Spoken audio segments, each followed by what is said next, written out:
All India youth federation AIYF ఆధ్వర్యంలో శనివారం drugs మత్తు పదార్థాలను నివారించాలని విద్యార్థులతో ఎచ్చెర్ల నియోజకవర్గం రణస్థలం మండలం జాతీయ రహదారిపై ర్యాలీ నిర్వహించి మానవహారం చేపట్టారు.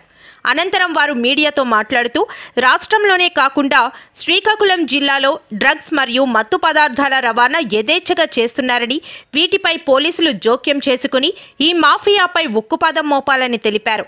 ఎన్డీఏ కూటమి అధికారంలోకి వచ్చాక డ్రగ్స్ మరియు మత్తు పదార్థాలను అరికట్టేందుకు చర్యలు తీసుకుంటామని చెప్పి ఇంతవరకు వాటిపై ఎటువంటి చర్యలు తీసుకోలేదని అన్నారు.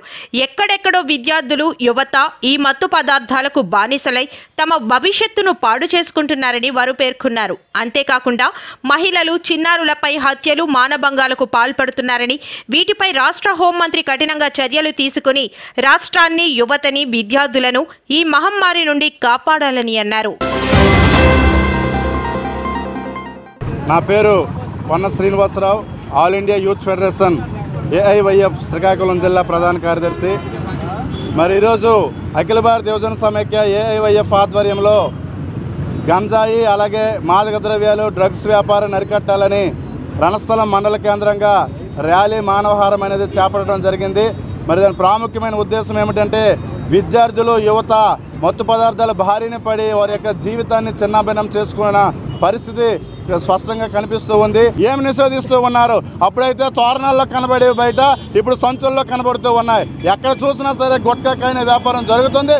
వెంటనే ఎన్ఫోర్స్మెంట్ ఎక్సైజ్ అలాగే ఎన్ఫోర్స్మెంట్ బ్యూరో అధికారులు, పోలీస్ అధికారులు వెంటనే ఎక్కడెక్కడైతే జరుగుతుందో వ్యాపారాన్ని కట్టడి చేయాలి. లేదంటే పరోక్షంగా, ప్రత్యక్షంగా అఖిల భారత యువజన సమైక్య పోరాటం చేస్తుందని ఈ విధంగా తెలియజేస్తూ ఉన్నాం. ఎంబీ గుందార్ ఏఐవైఎఫ్ రాష్ట్ర సహాయ కార్యదర్శి.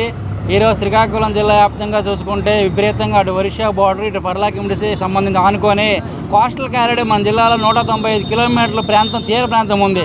తీర ప్రాంతంలో విడిగా ఈరోజు డ్రగ్స్, గంజాయి మాఫియా అనేది విపరీతంగా జరుగుతుంది. శ్రీకాకుళం అడ్డాగా విపరీతంగా కాలేజీలకు ఆనుకొని మత్తు పదార్థాల వ్యాపారం అనేది గోని సంచులు వేసుకుని ఈరోజు వ్యాపారం చేసుకుంటూ ఉందాగా బతుకుతున్నారు. ఈరోజు వ్యాపార రీతిగా ఈరోజు కానీ ఈ జిల్లాలో కానీ పోలీస్ యంత్రాంగం కానీ, ఎన్ఫోర్డ్ యంత్రాంగం కానీ పూర్తిగా వైఫల్యం చెందిందని మేము గత ప్రభుత్వంలో చెప్తున్నాం. ఈ ప్రభుత్వం అధికారంలోకి వచ్చిన 15 రోజుల్లో హోంమంత్రి గారు చెప్పారు, ఈ రాష్ట్రంలో గంజాయి, డ్రగ్స్ మాఫియాని ఉక్కుపాదంతో అరికడతామని. ఎక్కడ ఉక్కుపాదంతో అరికడారు? ఎక్కడ పడితే అక్కడ విడిగా అమ్మాయిల మీద మానబంధాలు, అత్యాచారాలు ఈ రాష్ట్రంలో విపరీతంగా జరుగుతున్నాయి. ఎక్కడ పోలీసు యంత్రాంగం అరికడుతుందని చెప్పి మేము ప్రధానంగా డిమాండ్ చేస్తున్నాం.